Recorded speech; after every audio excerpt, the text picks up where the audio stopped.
It's the exact same size as the one on the bottom. That's just an interesting fact.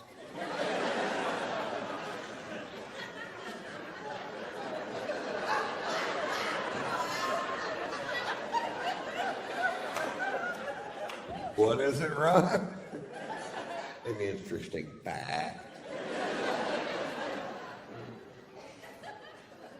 Anyway, so we go see Love and Beatles Cirque du Soleil show. I'm a huge fan of the Beatles, and I just love their music, always have. And Cirque's always fun, and our shows are at the same time, so I'd never been able to see it. And I got 8 people from my camp. My wife's sitting next to me. We have great seats because I work for the Mirage, and everything's perfect except right behind me, these 2 chicks are just jabbering. Not about the show, just jabbering. Just jabber, jabber, can't shut up. Jabber, jabber, won't shut up. Jabber, fucking jabber, jabber. The kind of chicks that can talk around a blowjob. Well, I told him all day, if you don't fix that goddamn screen door, I'm going to come out and I'm going to hurt some fucking people. If I come on one more time, that baby got a shitty diaper wrapped around his ass, I'm going to go to the swap meet and get a dress to wear to Arby's on Sunday.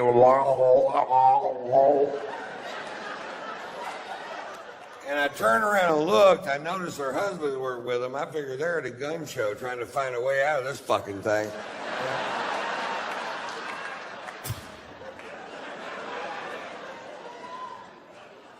Well, that's way better. I hear the guy sitting next to him go, hey, could you hold it down? My family's trying to watch the show. And she goes, fuck you, we paid our money. We'll do whatever the hell we want. And I'm just steaming fucking pissed. They're ruining my goddamn night. I can't hear anything but that. I've been waiting for a year to fucking see this show. And I turned around and very politely,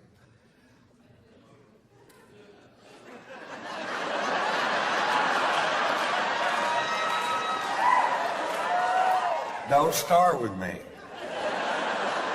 Very politely, I said, lady, talking during live theater as far as social skills goes is like shitting in the street.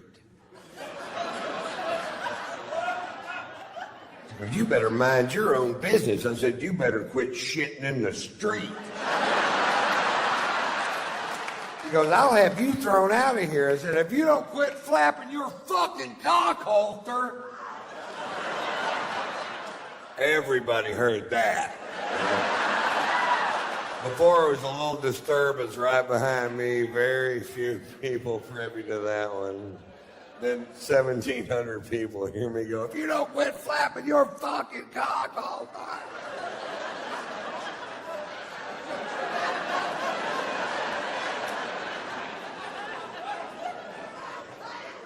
This is all at a show called Love, by the way.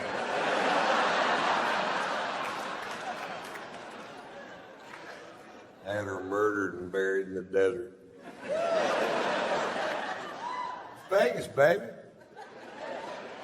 Careful who you fuck with. And legend has it, if you go out into the desert and the moon is full and the wind dies down, you can still hear her jabbering. I'm a street cheater. I'm shitting in the street. Did you? What the fuck was that? That's that chick Ron killed. They call this Jabber Gulch.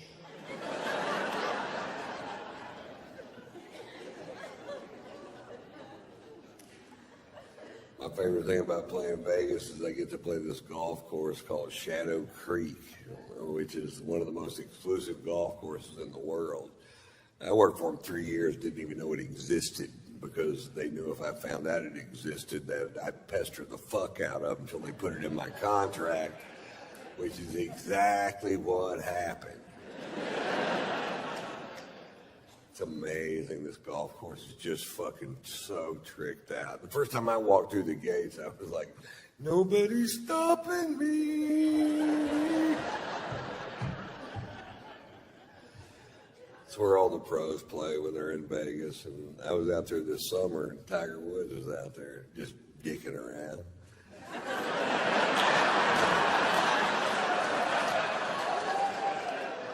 I may sign my golf glove. I got to meet the most famous person I've ever met, and I know a lot of famous people, but nobody as famous as Tiger fucking Woods. I love Tiger, man. I defended Tiger when all that stuff first came out. When I heard those initial rumors, I felt sick to my goddamn stomach for the guy because I've never been accused of doing anything I didn't do. Not one goddamn time. I did it every single time. Not once could I go, no, that was Glenn Campbell. Hey, a lot of things smell like strippers.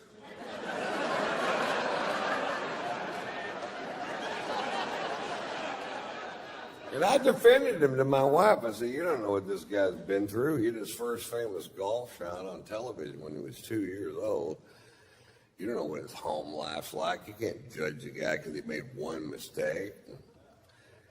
Then he gets caught with number 13, 14, 15, 16. I started going, God damn, Tiger, come on, buddy. And it got to the point where every time he got caught with another woman, my wife would go like this. What? I don't even know the fucking guy. You act like I was holding his dick the whole time. We watched him make that long apology on television, and afterwards my wife goes, well, do you think a guy like Tiger could quit cheating on his wife? And I said,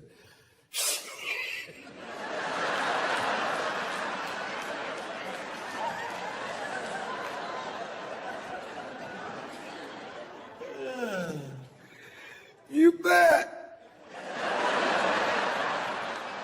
Which you know is bullshit, because you know as well as I do, if a guy like Strange, getting him to quit wanting Strange is like getting a dog that likes to kill chickens to quit killing chickens. They don't even know what you're talking about. You got to quit killing chickens. All right? Let me see if I got this straight.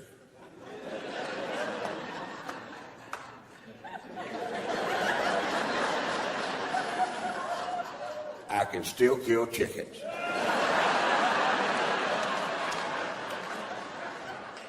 No, you can't kill chickens anymore. All right? Let's say I'm in a hotel room with the chicken.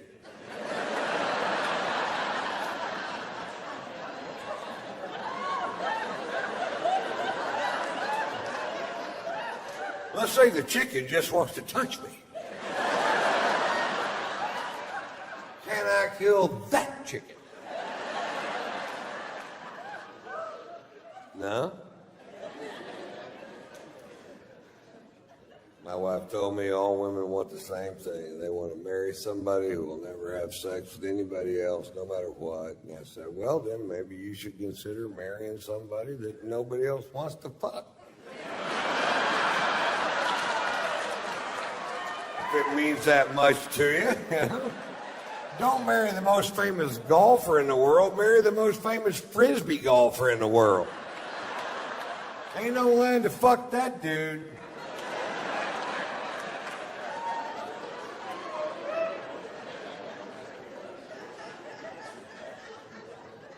We had a chat about cheating that day, man. My wife told me, she goes, listen, Ron, let's get this straight. Sex is sex, period. I said, no, now, wait a minute. Oral sex is not the same as intercourse. She goes, it's the exact same thing. I said, it's not the same price.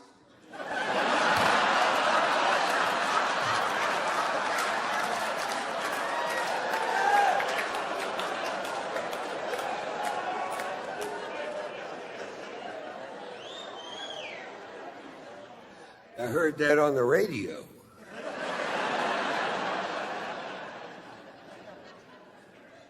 It all comes down to opportunity, man.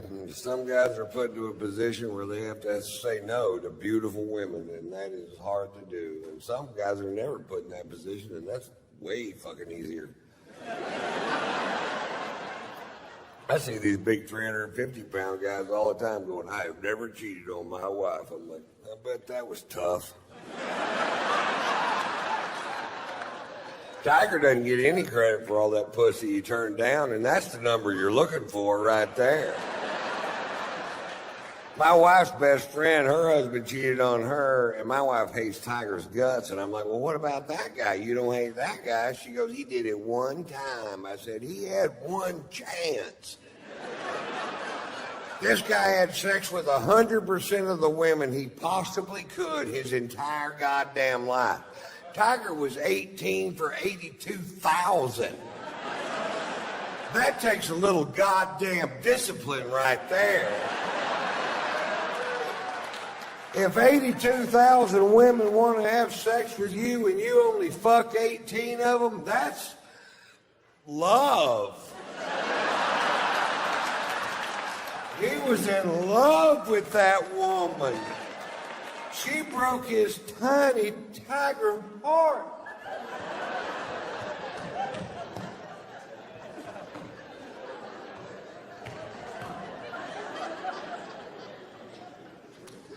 You lost all those sponsors, which never made sense to me because this core fan base is men. I don't know one guy in America gave him a fiddler's fuck what he did. I guarantee you, not one guy in America went, really? Tiger got some straight pussy? I'm dropping AT&T! Not one guy gave a fiddler's fuck.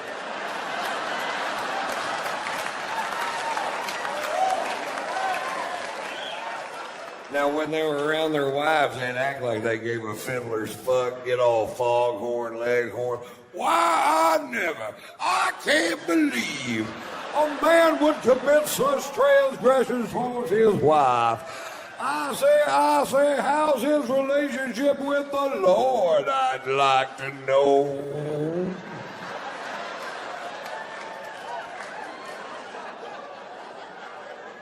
Then as soon as they're around their buddies, they're like, wonder what kind of cologne he wears.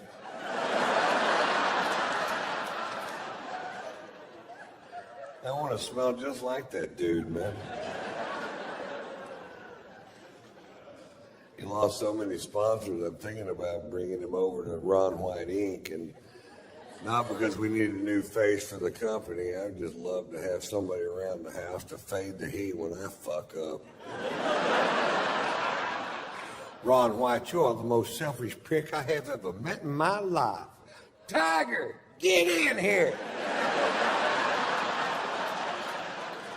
You tell her what you did.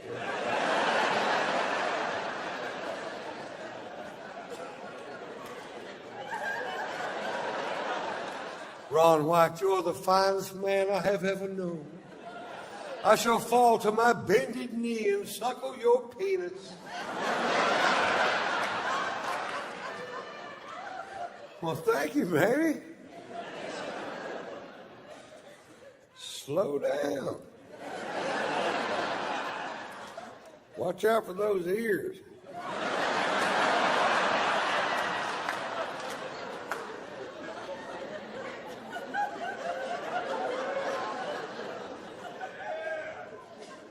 My New Year's resolution this year was to lose some weight and try to get in better shape. And I was working out yesterday, and I hurt my fat.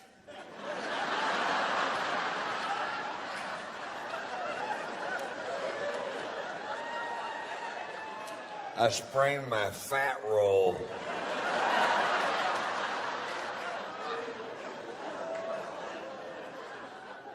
Everybody in my camp's on my ass about taking better care of myself. I'm like, what?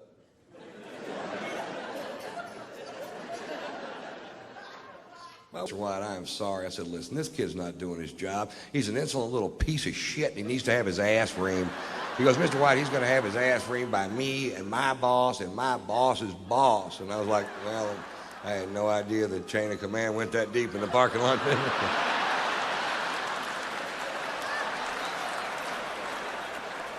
He said, Mr. White, let us take your Range Rover. We'll wash it for you. We'll fill it up with gas. We'll park it, no charge. I said, don't park it here. I don't want this little prick to key it. He said, we'll park it on the other side. And I said, fine. So I go have a nice lunch and take more pain pills. Getting a little better mood. Just had my gums scraped, you know. So I walk outside and my Range Rover is shining like a new penny, and I hop in and I fire it up and it's full of gas, and I could have left.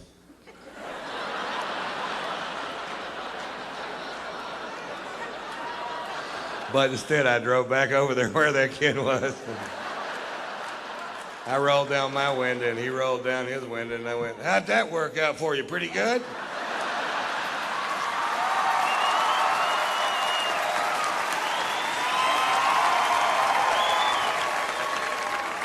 And here's the moral of that story. Don't fuck with me when I hadn't been drinking.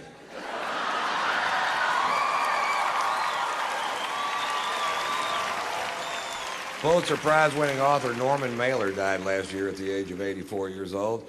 For the last 60 years of this man's life, he drank to excess every day. He was married 6 times. He smoked pot. He stabbed his second wife. And I've never read one of his books, but I got to tell you, I'm a huge fan.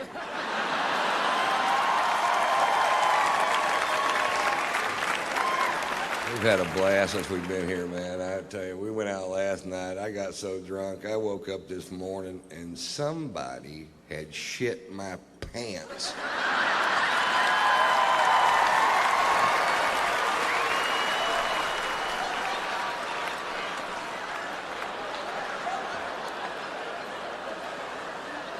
I don't know who it was, but I know he eats corn.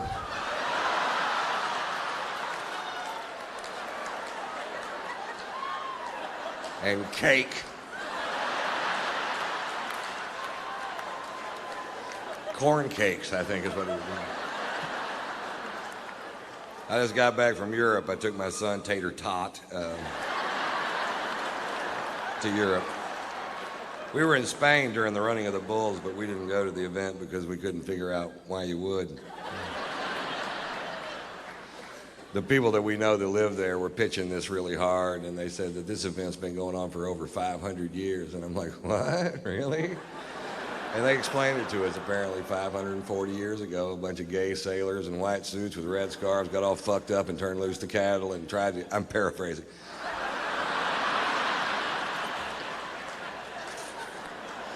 They got all fucked up, tried to get out of the way and couldn't, and it ended up, the town was such a borehole that compared to everything else that was going on there, this seemed like fun, and they kept doing it for 540 years. And like, I still don't want to go. And this year, 2 people died, and they said it was a huge tragedy. But I think before you call something a huge tragedy, I think you need to first determine exactly which 2 people died. Maybe it was 2 people we didn't need. They weren't very bright, I can tell you that for sure.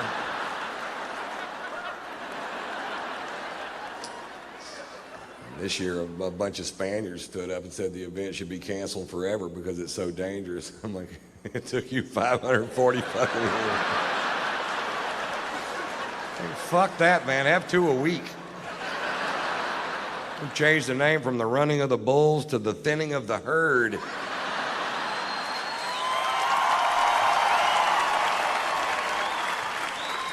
We'll have the final event at Talladega, call it the dodging of the NASCARs. You ready? Go. Vroom, pop. They're quick, aren't they? You might want to turn your wipers on, Dale.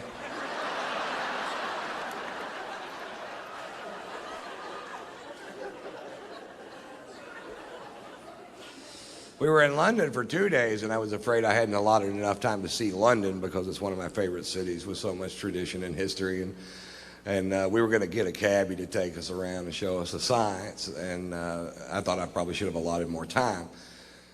But if you get a cab driver in London that's a Scottish nationalist, which is somebody that believes that Scotland and England should have no ties whatsoever, they go home every night, watch Braveheart and beat off. Mel Gibson's hitting another guy.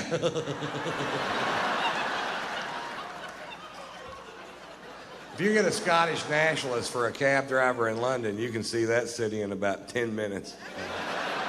I wouldn't go to Buckingham Palace if they paid me. I changed all my guards just for pussies and what it is.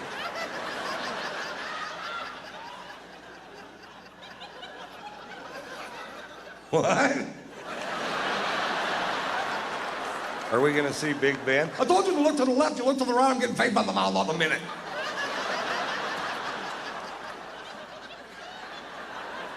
What?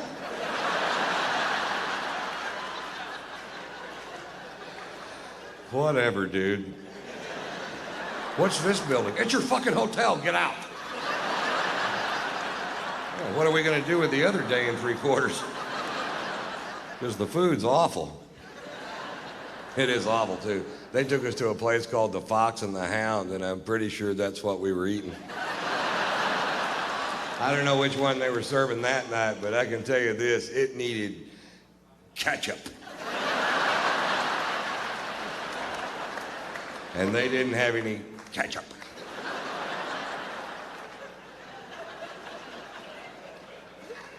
I wanted to take my son to see St. Paul's Cathedral, the second largest cathedral in the world, and it was closed because the next day was the Queen's birthday. I'm like, well, this is a church. Jesus doesn't take a day off because this woman aged. What if this were the day I wanted to give my life to Christ? It wasn't.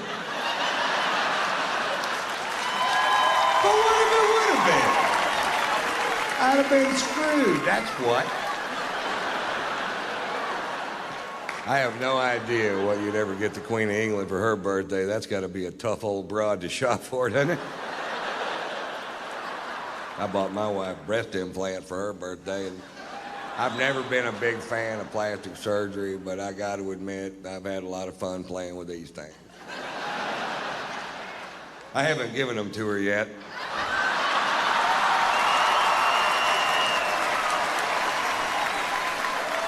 I just keep them on my tour bus and just rub them in my face. I'm glad they clean up easy.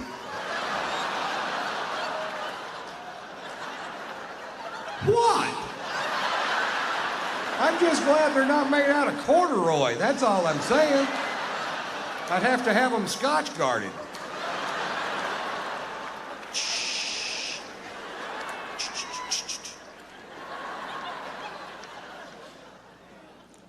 I find it a little ironic that the product that I use to keep from ruining my sofa should I spill my drink on it is actually called Scotch Guard.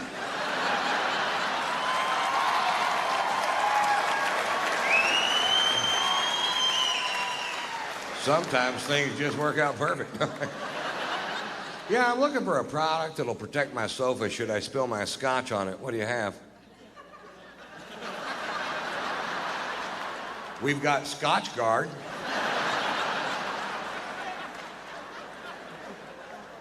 Yeah, let's go with that. Do you have Vodka Guard? How about Sperm Guard? It's a busy couch.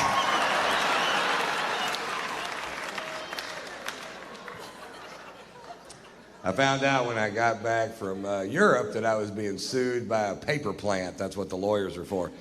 I don't know if you've ever driven by a paper plant, but the byproduct of the manufacture of paper in this country is a stench so foul it will knock you to your ever-loving knees. Crown Paper in Houston, Texas is suing me because I said on stage in Houston, Texas that Crown Paper was making the town stink. Like I let some big cat out of the bag. Oh, we didn't know it stunk till you brought it up, Ron. Come to think of it, it smells like a hard-boiled egg fart in this town. Is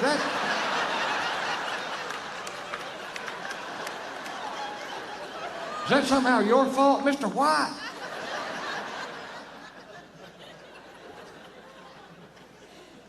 The reason I brought it up, I'm from Houston, and as a child, I lived literally in the shadow of this paper plant. And as a child, I thought the whole world smelled like that. I didn't know. And the first time my family went on vacation to another city, I was amazed. I was like, what's that delicious smell? Oh, God, that smells like heaven and flowers mixed together. What is it? That's a sewer treatment facility. That's fetid shit. You should bottle that, send it to Houston. People can rub a little under their nose, walk right by that paper plant without throwing up their fucking lunch. And we found a new use for fetid shit. I think we all win.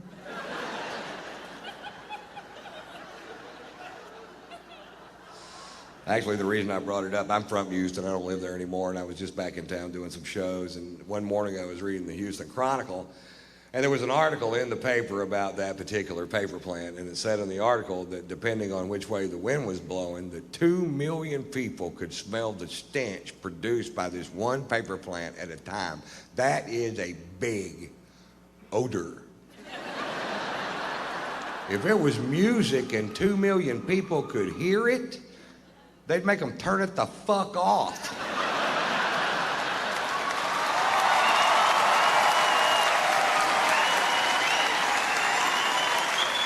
Because it's a smell, it's okay? No, it's not okay. Find a way to make paper that doesn't stink. It's not like you're trying to make catfish bait out of cabbage, goddammit. You're making paper out of wood. Paper doesn't stink, wood doesn't stink. You're doing something to make it stink. Fucking quit.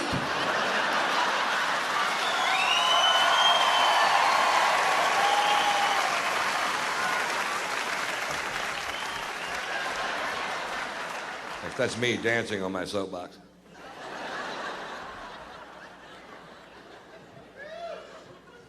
I love this country. I consider myself a patriot. I met my first wife during the Vietnam War. She was from this quaint little village outside of Phnom Penh. I can never pronounce that word. Vancouver.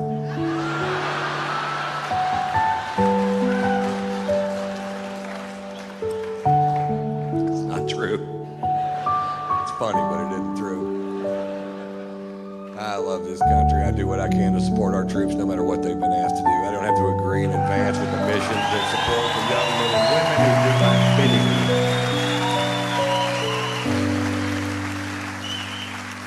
Last year I went on a UFO tour.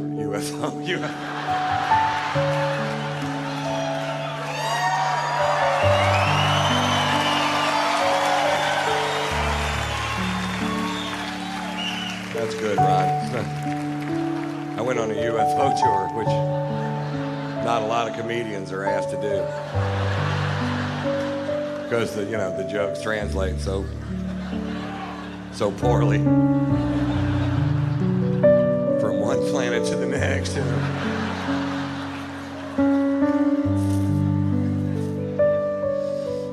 These are legal aliens.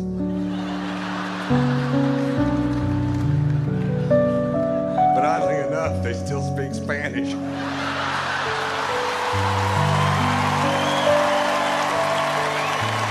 I went on a USO tour, and I'll tell you the difference. Earthlings. I was in Germany for 10 days doing shows for troops going into and coming out of Iraq and Afghanistan, and they asked me to go to Iraq, and I was like, fuck you. I'm not going to that shithole. I'm 50 and fat. I'll get shot. I couldn't dodge a goddamn donut if you threw it at me.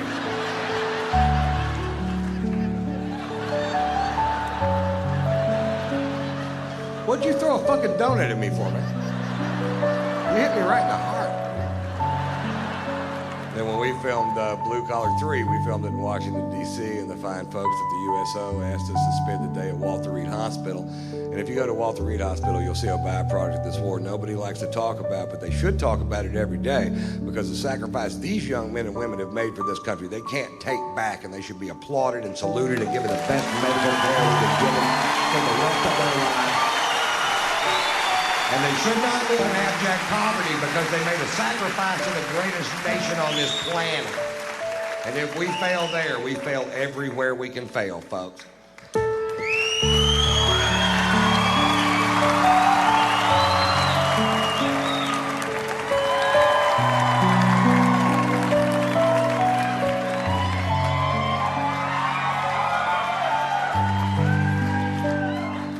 To the troops, guys. Cheers.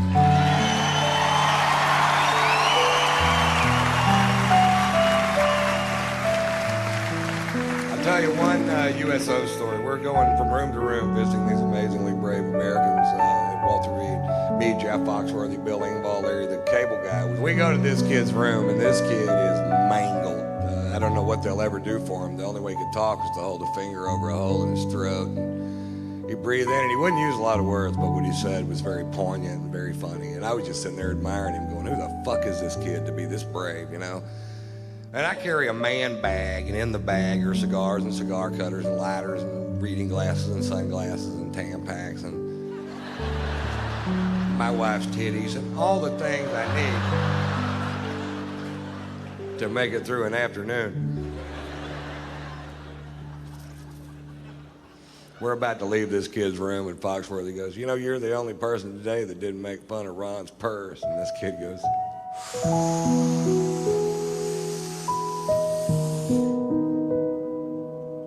pussy.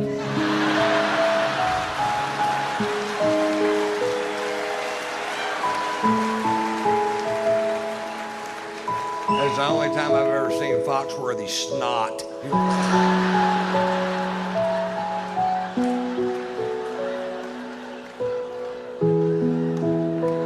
Called you a pussy, dude. Or however he talks.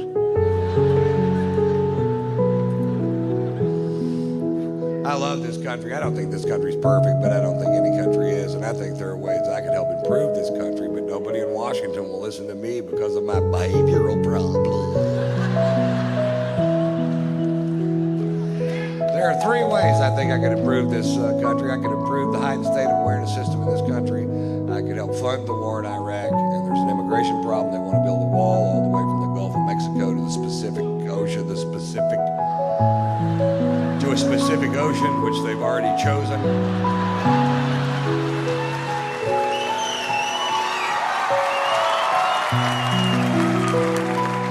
Oh, he was sharp than that. We saw him. Went on a UFO tour and took a trip across a Pacific Ocean, which he had already chosen in advance.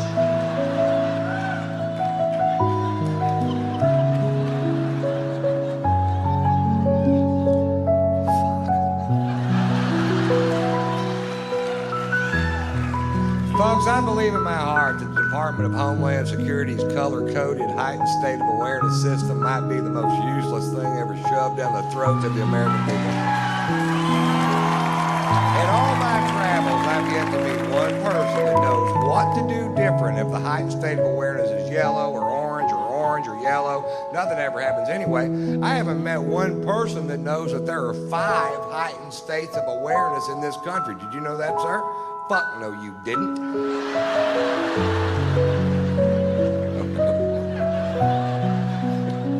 Blue, green, yellow, orange, and red. Apparently, when the heightened state of awareness is blue, you don't even need sunscreen. You can just walk outside naked. You can't even burn my cock.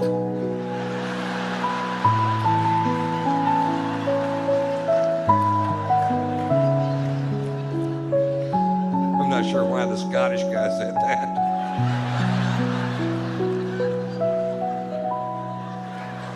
You can't even burn my cock.